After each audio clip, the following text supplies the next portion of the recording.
Assalamualaikum warahmatullahi wabarakatuh. Salam sejahtera untuk kita semuanya. Selamat datang untuk rekan-rekan semuanya yang saya banggakan dimanapun Anda berada.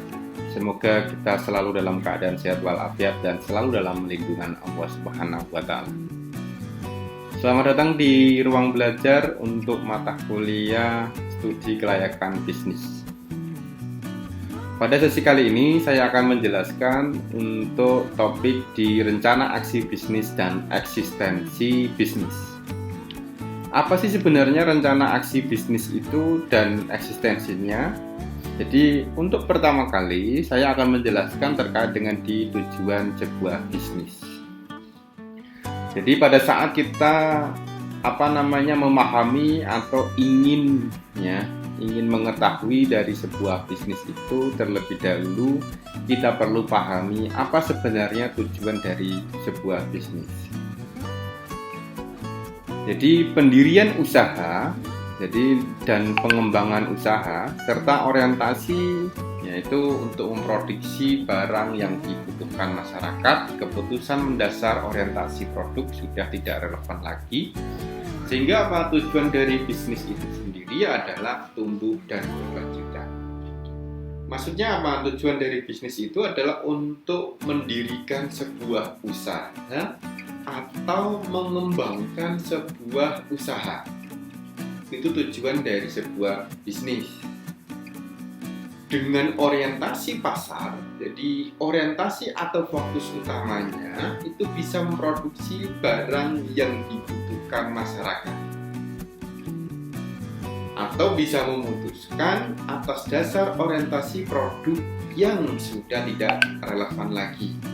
Jadi bisnis itu disediakan jadi atas kebutuhan dari pasar karena orientasinya pasar.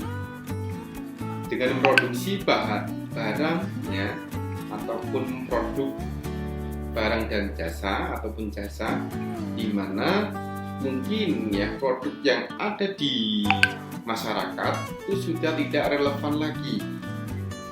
Itu di tujuan dari sebuah bisnis. Untuk itu tujuan dari bisnis itu kan otomatis bisnis itu bisa tumbuh dan berkelanjutan. Jadi seorang mendirikan bisnis itu berarti apa? Inginnya berarti bisnis yang sudah didirikan atau dikembangkan itu selalu tumbuh dan selalu berkelanjutan.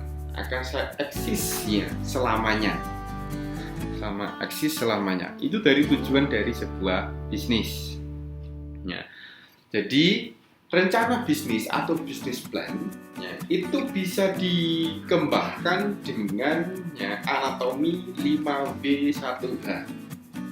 Kalau dalam misalnya kita menulis, jadi pada saat kita misalnya menggali sebuah berita, itu kan tidak lepas dari yang namanya 5W1H. What, why, how, who, when, where. Jadi apa sih sebenarnya? Produk apa yang dibuat?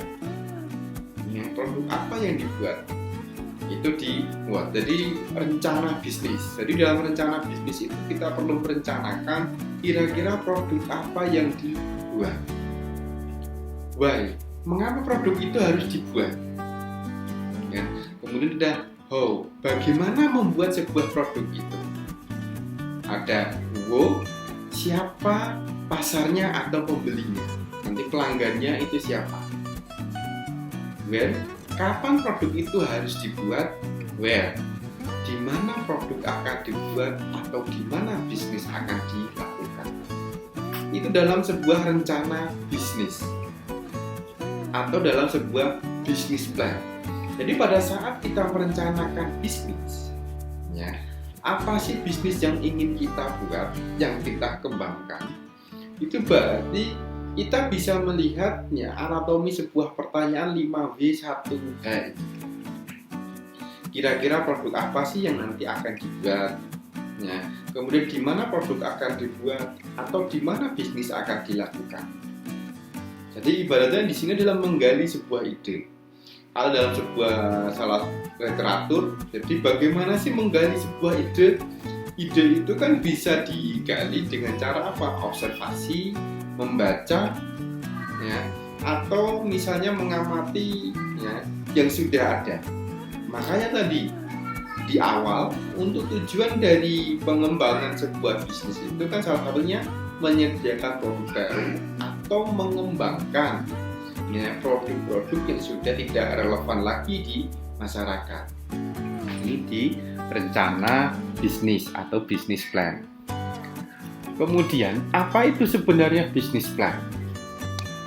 Jadi, bisnis plan atau rencana bisnis ini bisa dikatakan yaitu dokumen tertulis yang disiapkan oleh wirausaha yang menggambarkan semua unsur yang relevan.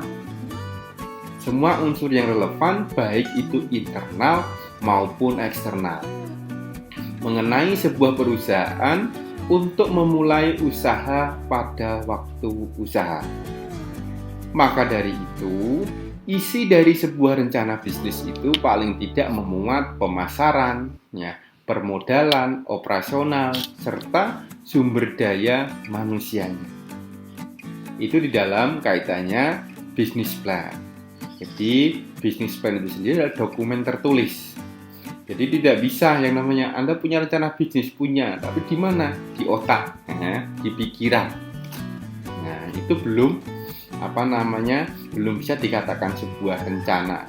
Tapi kalau dokumen itu sudah bisa atau ditulis, ya, disiapkan oleh wirausaha yang menggambarkan semua unsur yang relevan baik internal maupun eksternal, jadi mengenai perusahaan untuk mulai usaha pada waktu usahanya.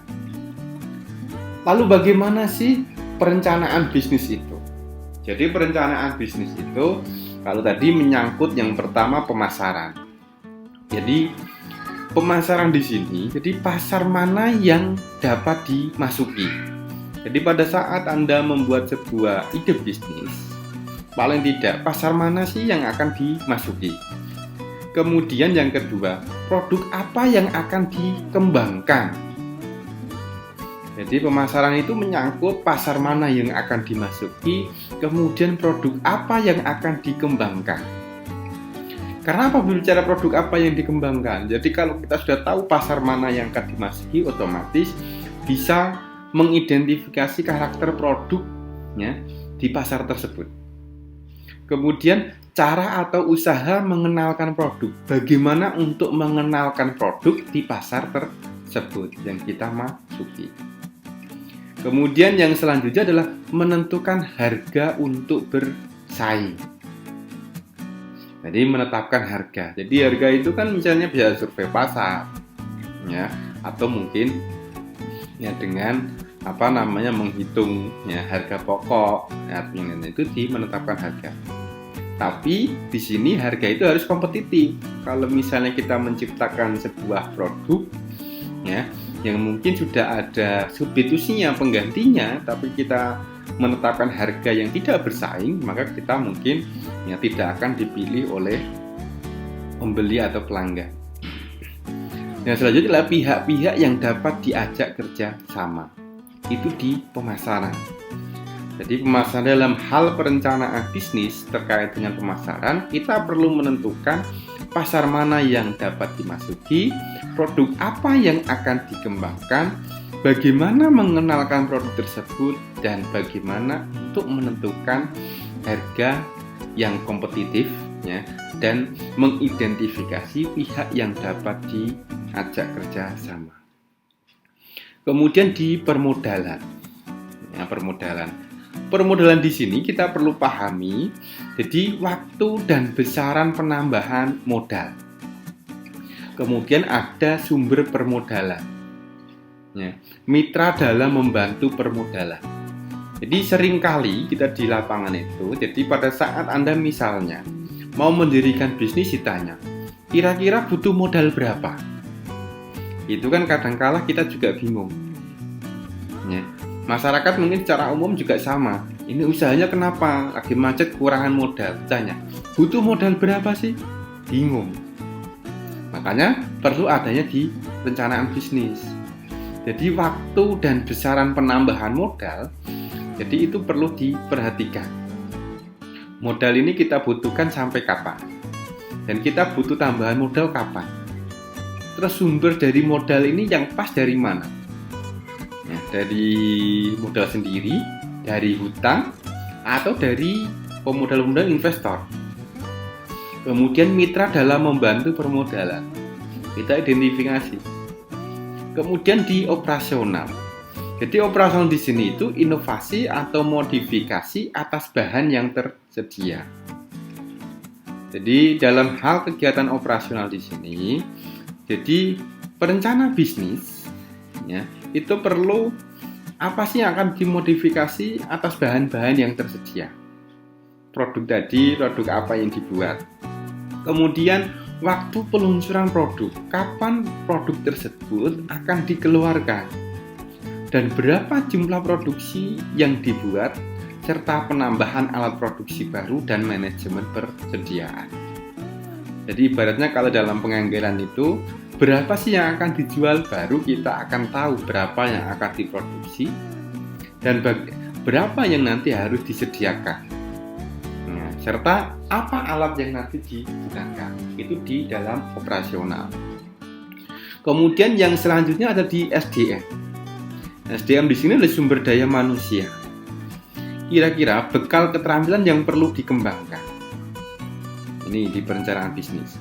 Kerjasama ya bagi peningkatan keterampilan, kemudian komposisi tambahan karyawan dan upaya peningkatan kesejahteraan karyawan.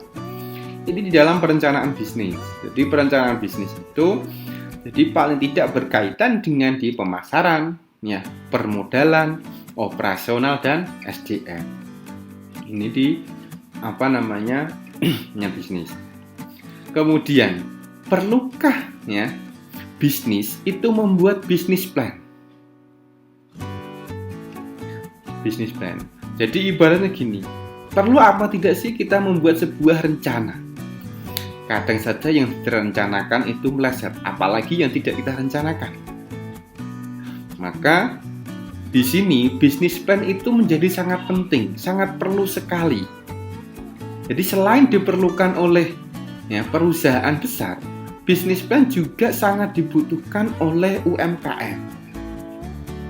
Karena tadi 5W1H kita petakan, kita identifikasi itu cara mendalam.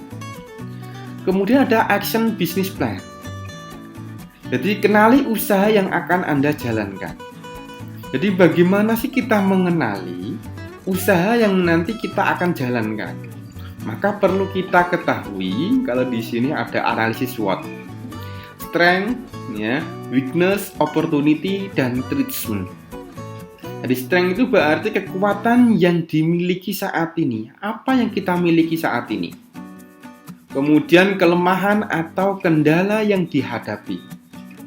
Peluang-peluang yang muncul yang bisa diamati serta ancaman yang dapat menghambat berkembangnya sebuah usaha.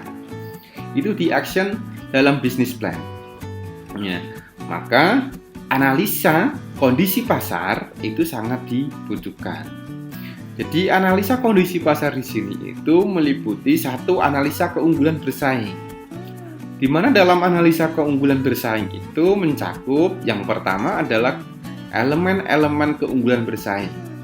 Potensi keunggulan bersaing mulai dari keahlian, teknologi, sumber daya, dan lain-lain. Posisi keunggulan bersaing, kapan, di mana, dan bagaimana kita bersaing. Kinerja yang dihasilkan, jadi kepuasan, loyalitas, market share, dan keuntungan. Itu di analisa bersaing. Kemudian kebutuhan pasar. Kebutuhan pasar di sini itu menggambarkan secara jelas kebutuhan pasar akan produk atau jasa yang ditawarkan. Kemudian menggambarkan market needs dari produk atau jasa yang ditawarkan, potensi pasar, jadi seberapa banyak produk atau nilai yang dibutuhkan pasar, jumlah penduduk, itu juga perlu kita analisis pendapatan, daerah, negara yang dibuat, dan lain-lain. Kemudian ada peluang pasar, harga lebih murah, kualitas lebih baik, ya. Kemudian ada produk baru, ya, delivery lebih cepat, pengiriman lebih cepat, sesuatu yang lebih baik dibandingkan dengan produk yang telah ada. analisa pesaing. Jadi dalam analisa pesaing ini perlu kita memperhatikan berapa pesaing yang ada, apa kekuatan dan kelemahan mereka, apa yang mendorong kompetisi, apa yang menjadi andalan dari mereka. Kemudian ada yang kecenderungan. Jadi apa yang berubah dalam lingkungan sekitar, kecenderungan. Bagaimana perubahan ini berdampak pada rencana kegiatan bisnis. Ya, bisa dilihat dari aspek politik, legalitas, teknologi, sosial, ekonomi, dan lingkungan. Ini analisa kondisi pasar. Kemudian membangun jejaring bisnis. Bagaimana membangun sebuah jejaring bisnis? Jadi sebuah perusahaan dalam menjalankan bisnisnya itu tidak berdiri sendiri, tetapi menjadi bagian dari sebuah network jaringan. Supplier, partner, investor, dan karyawan. Itu satu kesatuan jejaring. Maka perlu dibangun jejaring yang baik. Saat ini kompetisi bukan lagi perusahaan berhadapan dengan perusahaan, tapi kompetisi antar jaringan bisnis, network bisnis. Lalu apa manfaatnya?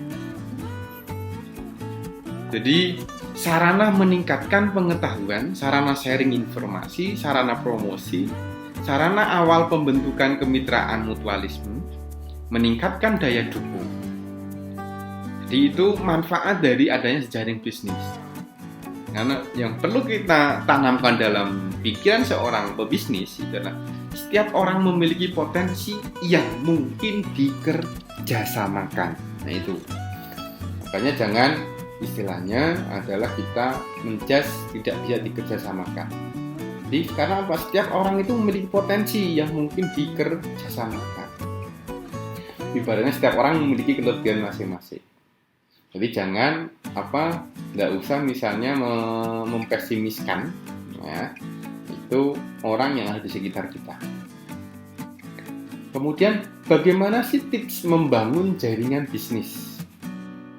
Ya, dalam tips membangun jaringan bisnis itu kita kenal dengan MP3K. Mitra, pemasok, pelanggan, pemilik atau investor, dan karyawan. Maka dari itu perlu untuk persiapkan diri. Karakter rendah hati, karakter pembelajar, penjiwaan, positioning yang tepat, persiapan karya, orientasi jaringan. Jadi tidak semua hubungan itu sama. Berbagai hubungan berbeda dari segi kepentingan, kepekaan, kedekatan, kekuatan, penyesuaian, dan perjanjian. Jadi adanya hubungan seseorang itu biasanya akan timbul sebuah kepentingan. Kenapa sih dia menjalin hubungan berteman dengan kita? Ya, nah itu kan karena mungkin ada suatu kepentingan atau kepekaan atau kedekatan, kekuatan. Karena itu akan berpengaruh terhadap jaringan bisnis kita. Kemudian, jadi maintenance, pemeliharaan. Jadi memelihara itu tidak lebih mudah dari membangun sebuah jaringan. Jadi paling sulit, ya ibaratnya kan itu. Tapi tetap kita bisa lakukan itu di maintenance, memelihara. Oleh karena itu, jangan sekali-kali melakukan hal-hal yang sekiranya berpotensi memudarkan dan bahkan menghilangkan kepercayaan orang lain. Jangan sekali-kali menghilangkan trust orang lain kepada kita. Jadi kehilangan kepercayaan itu merupakan jalan kematian dari sebuah usaha. Jadi sebagai ilustrasi, ketika beberapa kali supplier dikecewakan, maka mereka suatu saat akan berhenti untuk memasok. Kalau mereka berhenti untuk memasok, apa yang bisa kita lakukan? Cari pemasok lain. Cari pemasok lain mungkin tidak mudah. Harus membangun kepercayaan dan yang lain. Itu makanya kepercayaan itu harus kita tetap jaga, harus kita pelihara. Itu pun tidak dalam hal bisnis saja, dalam hal yang lain mungkin kita berhubungan dengan teman itu juga sama. Di maintenance. Kemudian di jejaring bisnis ada beberapa hal yang menjadi catatan kaitannya pembangunan kemitraan. Semangat berbagi, nilai tambah, value added, keamanan lebih penting dari kenyamanan, kontinuitas, dan taat kualitas. Jadi kebanyakan orang memandang sebuah bisnis itu dengan tentang putaran uang, meskipun pandangan itu tidak salah. Tapi lebih menarik memaknai bisnis sebagai media untuk membangun nilai tambah lewat kreativitas yang terus diasah dan dikembangkan. Kreativitas yang tidak terbatas atau terus tumbuh dan berkembang, maka uang pun otomatis mengikuti. Oleh karena itu, bangunlah jaringan bisnis di mana pencarian dan pengembangan ide harus dilakukan. Bentuklah penyatuan energi dan sumber daya dalam semangat kolektivitas, sehingga terbentuk lompatan karya dengan capaian yang lebih membahagiakan. Itu terkait di jejaring bisnis. Ya. Kemudian yang selanjutnya adalah di UMKM, usaha mikro kecil menengah. Jadi modal sumber daya yang minim, kurangnya akses ke pasar dan lain sebagainya menjadi masalah yang kerap dialami oleh UMKM. Modalnya kecil, ya, sumber dayanya juga minim, ya, akses ke pasar juga mungkin kecil. Maka value creation dan teknologi, bisnis yang hebat adalah saat mereka memiliki value creation, tetapi juga mampu memanfaatkan kemajuan teknologi yang ada. Lalu dari segi mana kita perlu meningkatkannya? Jawabannya adalah teknologi. Keberadaan teknologi akan memungkinkan percepatan inovasi dan kreativitas dari setiap bisnis. Bisnis yang akan bertahan adalah mereka yang agile efisien. Itu di UMKM. Tip mengembangkan bisnis, ya, oleh Roy Nugroho, Head of Grab Business. Jadi para pelaku UMKM harus fokus dan tidak terburu-buru untuk melakukan growing, tapi lebih fokus pada problem solving dengan apa yang ingin dilakukan. Saat sudah menemukan pattern, ya, warna, dan memulai berkembang, maka selanjutnya tinggal melakukan hal lain untuk pertumbuhan berkelanjutan. Jadi maka survei dan observasi tempat yang berpotensi, ya, itu menjadi sangat penting. Mengikuti beberapa acara pameran dan festival, itu juga salah satu kita mengembangkan sebuah bisnis. Membangun relasi antar sesama pengusaha, meningkatkan mutu layanan, dan meningkatkan perkembangan teknologi dalam bisnis, menggunakan media sosial untuk memasarkan produk Anda, dan memanfaatkan beberapa e-commerce, ya, untuk menjual produk Anda dan gunakan sistem ERP, ya, untuk mengatur akuntansi dan inventaris. Nah ini elektronik, ya, itu di tips pengembangan bisnis. Ya, kita tahu ada Bukalapak, Tokopedia, JDID, Lazada, ya, Elevania, ya, Gilingo, nah, dan yang lainnya. Itu di tips pengembangan bisnis. Jadi mempertahankan kelangsungan hidup dari sebuah bisnis. Jadi miliki kemauan dan mimpi yang besar. Jadi rasa cepat puas akan mematikan inisiatif untuk terus berinovasi memajukan bisnis. Yang kedua, miliki perancangan dan strategi yang matang. Mulai dari target apa yang akan dicapai ataupun bagaimana menangani konsumen dari bisnis yang dimiliki. Perlakukan pelanggan dengan baik. Pembeli adalah raja. Inovasi dan kreativitas. Karena sesungguhnya akan selalu ada kekurangan pada setiap bisnis. Maka diperlukan, ya, inovasi dan kreativitas. Bangun koneksi yang seluas-luasnya. Semakin banyak koneksi, semakin besar peluang promosi produk jasa. Ini juga terkait dengan di pengembangan pasar. Juga lakukan beberapa hal, pertimbangkan ide dari karyawan. Meminta pendapat dari profesional, memanfaatkan media sosial, dan mengikuti tren yang berkembang. Itu untuk mempertahankan kelangsungan hidup dari sebuah bisnis. Jadi ibaratnya Henry Ford, jadi visi tanpa eksekusi itu hanya sebuah halusinasi. Kesempatan yang kecil seringkali merupakan permulaan kepada usaha yang besar. Ya, hanya ikan mati yang mengikuti arus. Ya. Lek sepi ojo susah, lek rame ojo terlalu bunga. Kan itu. Kita ingat di beberapa patah kata. Baik, sekian saya cukupkan penjelasan terkait dengan di peluang sebuah bisnisnya. Untuk itu silahkan ya Anda berkelompok di kelompok yang ada. Silahkan munculkan sebuah ide bisnis. Kira-kira apa ide yang ingin Anda kembangkan dalam bisnis di kelompok Anda? Jadi ide yang Anda buat harus bisa Anda pertanggungjawabkan. Terima kasih. Wassalamualaikum warahmatullahi wabarakatuh.